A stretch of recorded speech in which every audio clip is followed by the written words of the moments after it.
আয় তো বস, ঠিক সময় এসে পড়েছিস। যাকে নিয়ে এত বড় ঘটনা, সে না থাকলে কি জমে? তা কি নিয়ে তোমরা এত ফেটে পড়ছো? চুপচাপ আগে শোন, তারপর আলোচনা। এই বাদল, প্রথম থেকে পড় না। তা তো অবশ্যই। প্রিয় সাগর, অনেক চিন্তা করেও তোমাকে সম্বোধন করার মতো একটা শব্দ খুঁজে পেলাম না। কোনো শব্দেই যেন মন ভরে না। অনেক ভেবে মনে হলো তোমার নামটাই তো বিশাল। এই নামের তো আর কোনো বিশেষণ লাগে না। সাগর, বিশাল তার জলরাশি, যত দূর চোখ যায় মনে হয় কোনো সীমা নেই। বুকে তার উত্তাল ঢেউ, একের পর এক ঢেউ শো শো করে আছড়ে পড়ে তীরে। কত যে ঢেউ তোমার বুকে, কোনো দিন শেষ হয় না, হবেও না। তোমার ব্যক্তিগত জীবনটাও অতুলনীয়। বিরাট সম্ভ্রান্ত সচ্ছল পরিবারে তোমার জন্ম।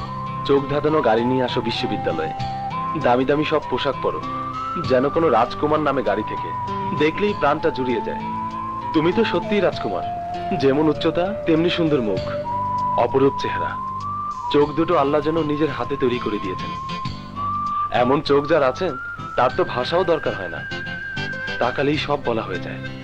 আর মুখের হাসি মাশাআল্লাহ, জবাব ছাড়া। প্রেমে পড়ার মতো বয়স হয়েছে, এমনকি কোনো মেয়ে পৃথিবীতে আছে যে এমন পুরুষ স্বপ্নে দেখে না? কিন্তু আমাদের চারপাশে কেবলই শূন্যতা। না আছে সম্পদ, না আছে রূপ।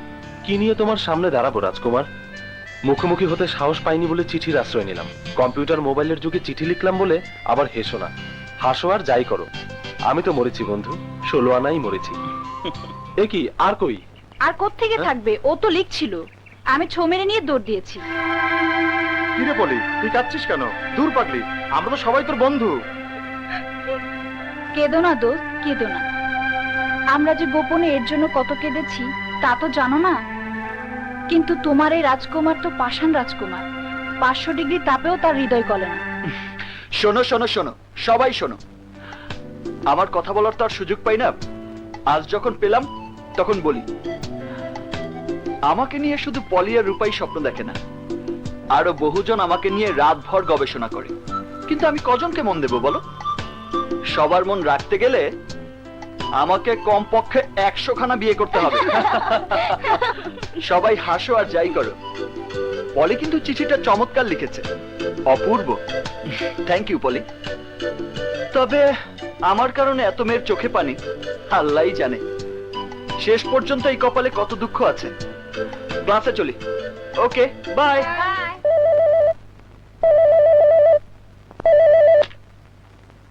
হ্যালো।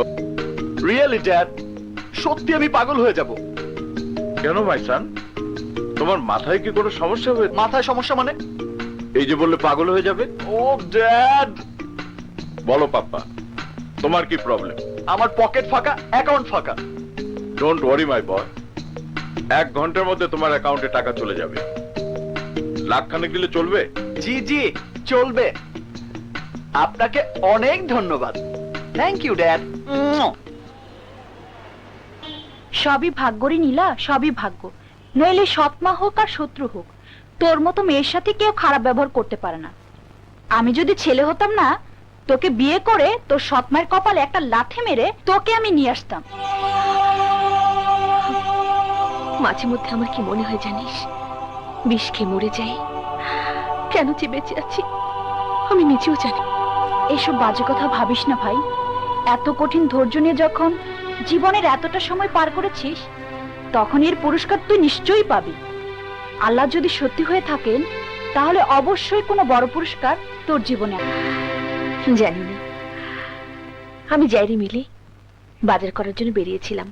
দেরি হলে আবার না জানি কি অত্যাচার সহ্য করতে হয়। তোর ছবিগুলো নিয়ে যা, কত পরিশ্রম করে তোর সেশনটা করেছি। ছবিগুলো ফাটাফাটি হয়েছে, যে কোনো ছেলে চোখে পড়লে পাগল হয়ে যাবে। আসি। আচ্ছা।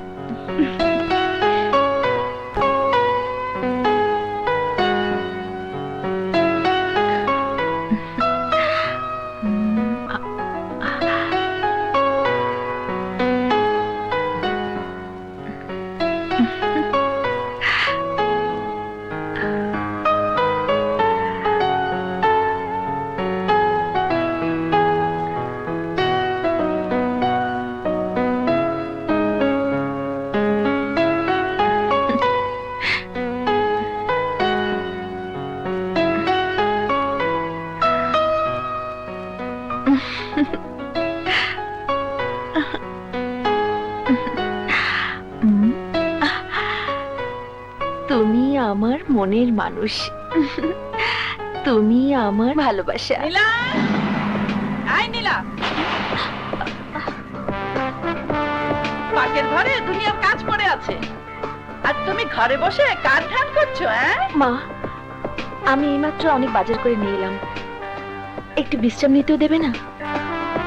ওরে আমার আল্লাহ রে, আপনি কোন নবাবের বেটি যে ঠ্যাংয়ের উপর ঠ্যাং তুলে খাবেন?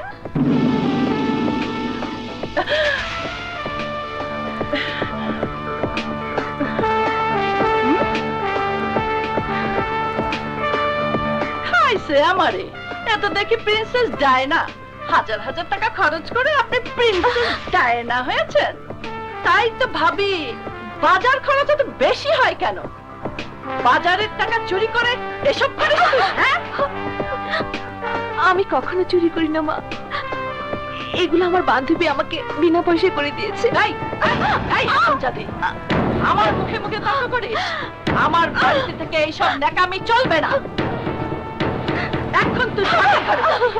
রান্না বান্নার কাজ শেষ করে বেলা 2টার মধ্যে আমাকে খাবার দিবি।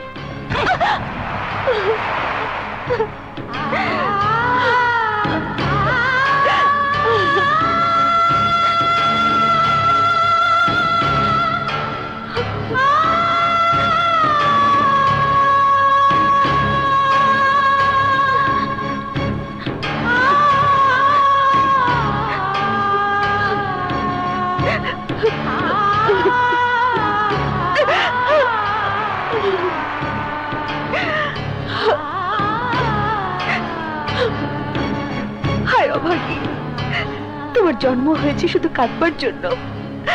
তুমি কেন সুখের স্বপ্ন দেখো?